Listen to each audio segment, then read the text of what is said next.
Welcome to this latest edition of our Workbench blog and all the news, updates and modelling exclusives from the fascinating world of Airfix. As the Airfix team have been working hard on preparing the 2026 Airfix catalogue over the previous few weeks, and the heady modelling nostalgia this always invokes, it could hardly be more appropriate that this week's edition of Workbench sees us returning to the world of vintage classics and the latest addition to this popular range. Indeed, we don't just have a single kit subject for your delectation this time around. We have two closely related models, which many modelers regard as some of the most appealing to have ever graced the Airfix range in a case of double vintage classics trouble. The one thing each Airfix kit range has always been able to boast is the sheer variety of subjects available in scale model form. Everything from famous fighter aircraft of the Second World War to dinosaurs and historical figures, and all types of craft in between. An incredibly popular sub-range of kits over the years have been scale ships, from historic galleons to lifeboats, but also including some of the most powerful warships to have ever sailed the world's oceans. Making for incredibly impressive built model displays, it may have been a while since we've seen a new tooling addition to this lineup of kits, but we do still have many classics to tempt us. This latest update features two fast attack craft from the Second World War, stunning model representations of impressive coastal attack craft, which were intended to create havoc in coastal waters, one British and one German. With classic box artwork and a selection of built model images to share, we're unquestionably in the realm of classic Airfix kits in this week's edition of Workbench. You're going to be needing your sea legs this weekend, as we're on a mission with the sea dragons of the Second World War. When we think about naval power and the ability to rule the world's oceans, we usually think of massive battleships equipped with main guns capable of hurling huge shells over great distances which made them almost impervious to enemy attack. For British people, the world's oceans have always been an important part of our history, with ships and the Royal Navy shaping our heritage for centuries, and how seafaring personalities and their vessels used to be a major feature of our school history lessons. As Britain's empire grew, so did its reliance on the Royal Navy and how they increased in both size and capability in order to prevent any other nation from challenging their position. Massive warships joined the line to underline the Royal Navy's rule over their dominion on the waves, with such craft as HMS Dreadnought, HMS Conqueror, HMS King George V, and HMS Hood all serving to inspire and enthrall, whilst at the same time striking fear into the hearts of other naval powers. Other navies didn't neglect their own forces during these times, with such vessels as Bismarck and Tirpitz, the US Iowa-class ships, and the mighty Yamato all matching and even eclipsing the capabilities of the latest Royal Navy ships as this floating international arms race reached its zenith just prior to the start of the Second World War. But was bigger always better when it came to battleships?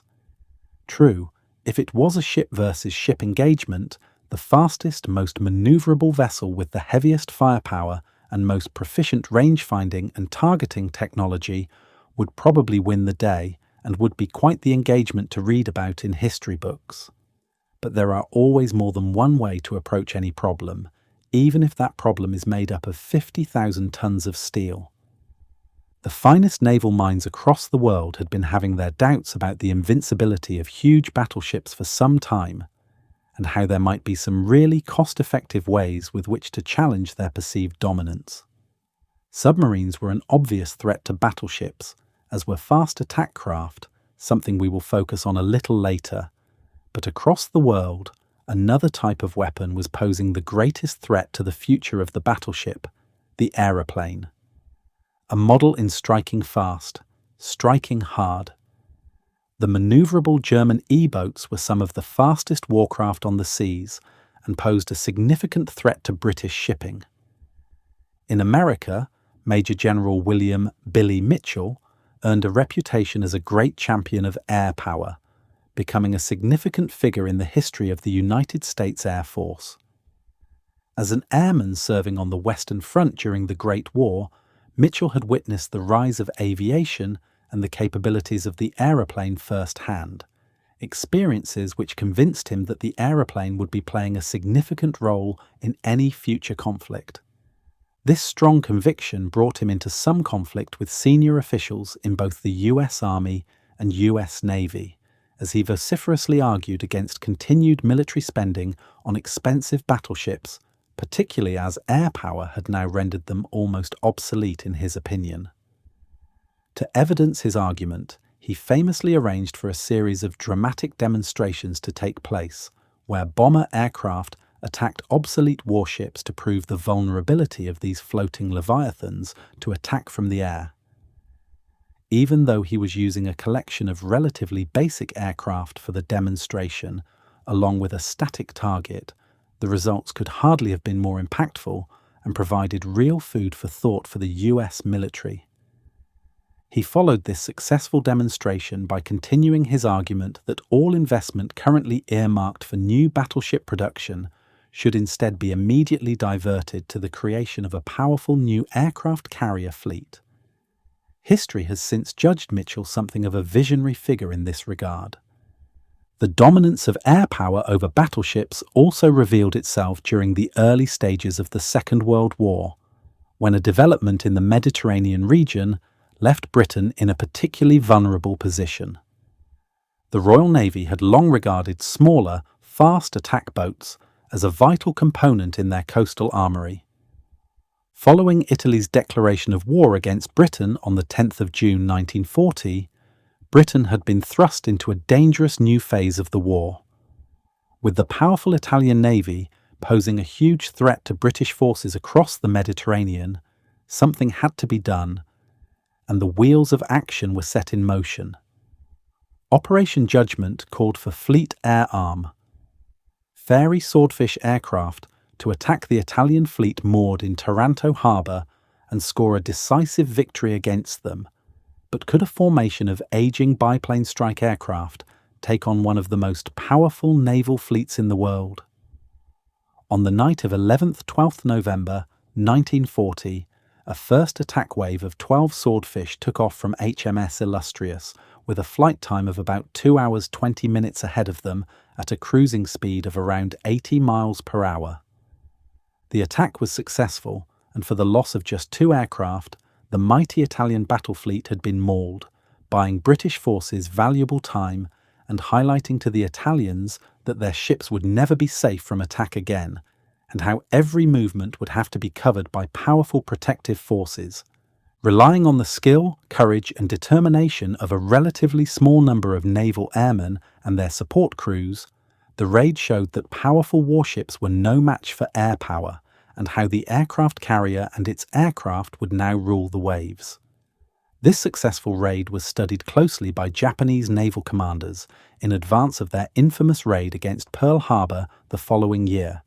even though that raid was significantly more powerful in terms of both the number of aircraft used and the aircraft carriers which launched them. Just as the Fairy Swordfish strike aircraft of the Fleet Air Arm had proved that even the most powerful capital ships were no match for a determined aircraft strike, and how an aircraft costing £4,500 could cripple a capital ship which had cost several million to construct.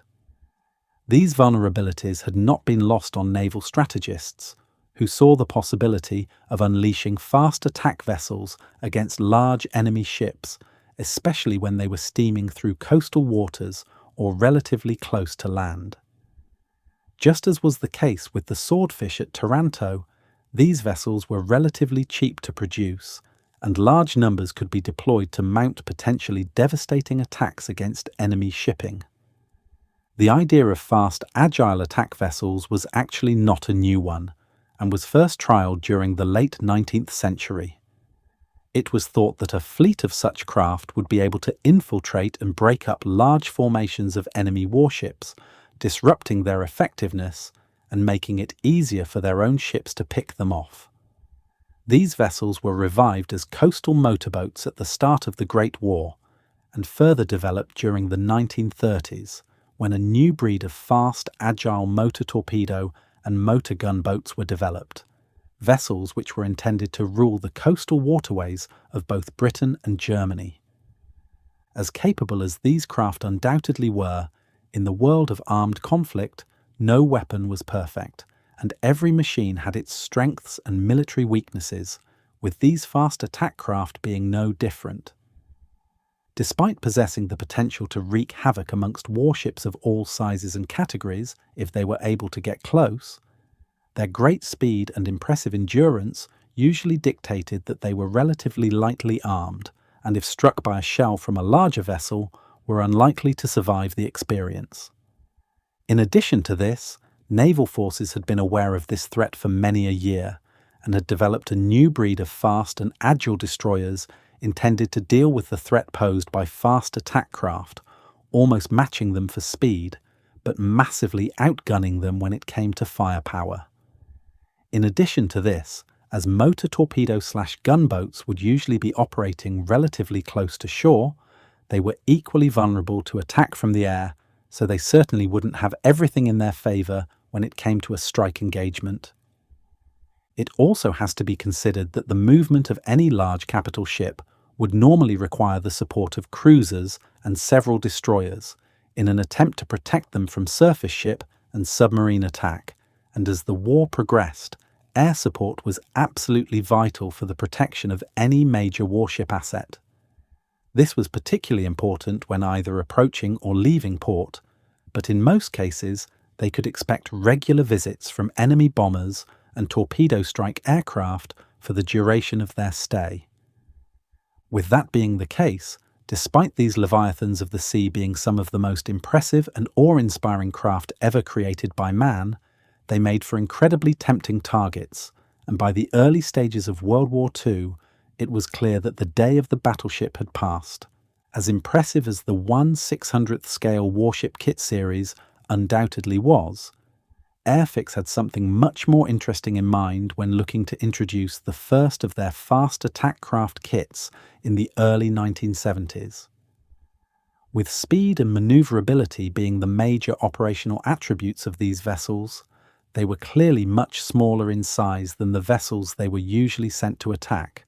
so whether targeting a warship or an enemy merchant vessel, they would be relatively diminutive in comparison. If these new kits had been produced in the same scale as the existing warship models in the range, it may have provided an interesting scale-size comparison opportunity, but it might have come as something of a disappointment as a build project.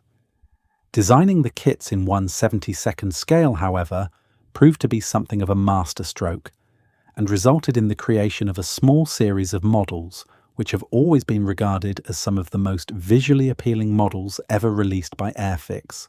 models which make for truly impressive display pieces. This year, we've already welcomed the 1/72nd scale British powerboat company, Type 2, Whaleback, Air Sea Rescue Launch Kit into the Vintage Classics range to popular modeler acclaim, and now we're delighted to confirm that this beautiful kit has company, with both the aggressive-looking Vosper motor torpedo boat and elegant-looking German E-boat also now taking their places within the Vintage Classics range. The Vosper was first released back in 1972 and featured the impressive box artwork talents of Roy Cross, a man who had more than a hand in encouraging many thousands of youngsters into taking their first steps in this hobby. The artwork also does a good job in highlighting how these fast attack craft may have been quite the performers, but how they can't have been much fun to be on if operating in rough seas. This kit was joined by the even more impressive German E-boat 3 years later, a long and slender attack craft which this time called upon the skills of the equally talented Ken McDonough for its box artwork. Back in those days, the Enjoyment Police hadn't managed to get their claws into our beloved Airfix box artwork, and back then we could enjoy explosions, fire, shot down aircraft and sinking ships, the very images which probably encouraged us to take up the hobby in the first place. Back then, We genuinely didn't think about the wider implications of conflict and any human cost. We were just so fascinated by the machines we wanted the models and the exciting images used to market them. Did we all turn out so bad after having access to these images? Anyway, these were incredibly impressive new kits, and for those of us with a few years invested in the hobby, with our skills increasing with every build, we could turn these into spectacular display pieces, fine representations of the vessels contesting the coastal sea lanes of Northern Europe during the Second World War. For those of us who were still getting glue on our canopies and failing to get our propellers to spin, we had to wait for our dads, granddads and big brothers to finish these kits for us. And even though they made them to much higher standards than we could have ourselves, where was the modelling fun in that? Anyway, whether we have build memories of time spent with each of these kits, or simply remember admiring finished examples of them produced by someone else, both kits are now in stock and available as the latest additions to the Vintage Classics range, enabling us all to renew our acquaintances with them. Despite having one of the strongest navies in the world, the Royal Navy knew they needed a fleet of high-speed fighting ships both to challenge enemy warships and to take a heavy toll of enemy merchant vessels. Mainly relying on stealth, speed and manoeuvrability, the Vosper Company had been designing such craft since the early 1930s, with the Vosper 73-foot motor torpedo boat being a later development of those earlier vessels. Powered by 3 Packard engines, the Vosper was capable of speeds over 40 knots, and in this variant featured 4 18-inch deck-mounted torpedo tubes, and Oerlikon 20mm cannon and up to 4 Vickers machine guns. These were the smallest and fastest of the craft operated by the Royal Navy during the Second World War, and were a later development of similar attack boats already in service at the start of the war. This particular variant featured the installation of 4 deck-mounted torpedo tubes, along with an array of deck-mounted guns for protection against air attack and when engaged in close-quarters actions. A Vosper crew's usual method of attack would be to make a stealthy approach to a target area under the cover of darkness, before lying in wait for their assigned target with engines stopped, lurking in the shadows with the ship's 13-man crew poised to strike. The attack itself would see the vessel approaching on just auxiliary power to maintain their concealment, only firing up the main engines to make a speedy getaway once torpedoes had left their firing tubes.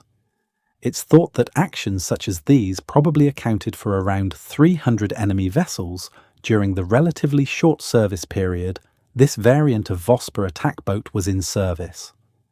These vessels were also pressed into service laying sea mines, and for the delivery and extraction of agents and SOE operatives and commandos right along the coastline of enemy-occupied Northern Europe.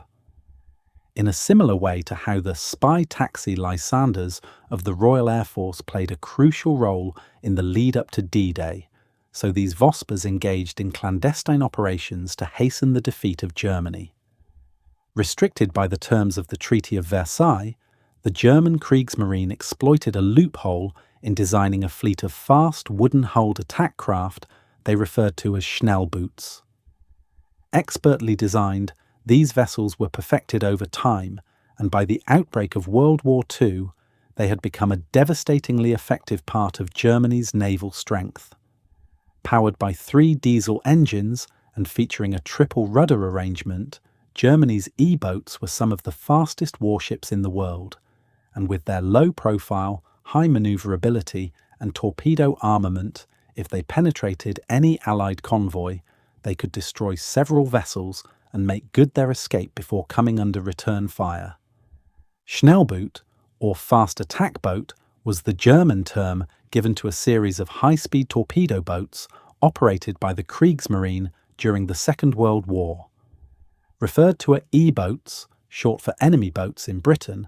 these powerful craft were heavily armed and possessed much greater seagoing capabilities than their British counterparts, particularly during the early stages of World War II. The Germans deployed their S-boats to Poland following their attack against the country, and used this time to perfect their attack techniques by targeting Polish shipping in the Baltic Sea. These operations quickly indicated that the greatest chance of a successful attack came if that attack was made under the cover of darkness, and to have boats painted in a scheme which helped to make them less visible under those conditions. When Germany launched their western offensive against France and the Low Countries, their Schnellboots clashed with British shipping for the first time, once again showing themselves to be a serious threat to Allied shipping in the English Channel. Despite that threat, actual successes proved to be relatively modest, as the Royal Navy made it something of a priority to prevent the E-boat force from wreaking the havoc it held the potential of doing. Incredibly effective vessels, these Schnellboots were also given a mine-laying capability. However, despite being ordered in large numbers, like so many other pieces of German military equipment, they were proving costly and time-consuming to produce, resulting in deliveries to operational units being at something of a pedestrian pace, meaning that few operations saw these units operating at anything like squadron strength, something which was perhaps just as well for the British. This model is a representation of an early series Schnellboot, one which was powered by three 1,320 horsepower Daimler-Benz 16-cylinder diesel engines, which made this a very speedy machine indeed. Offensive weaponry consisted of 4 torpedoes, a 20mm anti-aircraft gun, and a selection of lighter deck-mounted machine guns, and they could speed along at approaching 37 knots, capable of operating in much heavier seas than their British counterparts. It is also from the S6 to S13 boat production series, which came in at a slightly heavier 78 tons. Taking just one of those Finnish options as our subject for further attention, Schnellboot S13 was launched on the 29th of March 1935 by the Friedrich Lürsen Works at Bremen-Wegesack and subsequently allocated to the 1st Schnellboot Flotilla. Seeing extensive service in a training role for crews destined to serve in one of the attack boat squadrons, S13 was already considered tired at the start of World War II, but was still committed to action nonetheless, due to the slow rate at which newly constructed ships were arriving with operational units. She was used in actions against British shipping in the English Channel and off the coast of East Anglia, and was reported to have been used in the destruction of an Allied submarine off the coast of France at the end of May 1940, even though the French submarine in question actually made it back safely to a British port. In June 1942, S-13 was withdrawn from direct offensive actions and sent to serve as a submarine hunter in Norwegian waters. She would be involved in a tragic accident whilst moored in port at Bergen in March 1945, when a drunken sailor returning to his boat inadvertently launched one of the ship's torpedoes, which slammed into a Norwegian steamer, resulting in its sinking. The incident claimed the life of the sailor on board, who had been undertaking watch duties and didn't leave his post. Following the end of the war, S-13 was handed to British forces as a war prize, but on arriving back in the UK was discovered to be in such poor condition that she was immediately sold for scrap. There is one surviving original German S-boat in existence, with S-130 currently in the midst of an ongoing restoration prospect, which will hopefully see it returning to seaworthy condition. Now, wouldn't that be a sight? This German E-boat kit and the Vosper MTB released with it build into really appealing models and are certainly welcome additions to the growing vintage classics range. With the previously released RAF Rescue launch in the same scale having already sold out, we don't think this pairing will be too far behind it, so if 1/72nd scale fast attack craft from the Second World War are your thing, now might be the time to strike. You know what they always say, there's no point taking all those amassed hobby reward points into a new year, get them spent. Well, we're sure someone might have said that at some point, even if it was just around the Airfix office. Both the German E-boat and Vosper MTB kits are in stock and available now, We're afraid that's all we have for you in this latest edition of the Airfix blog, but we will be back next Friday with more project development updates and the very latest Airfix kit exclusives. In the meantime, we're always keen to hear your views on all things Airfix, and in particular, any thoughts and opinions you may have regarding our Workbench blog. If you would like to drop us a quick line, could we please ask that you use our workbench at airfix.com, email for all correspondence. To revisit any of the Airfix blogs we have produced over the past 10 years or so, please head to our main Workbench hub, where you'll find our entire blog back catalogue and all the Airfix design projects we have already covered.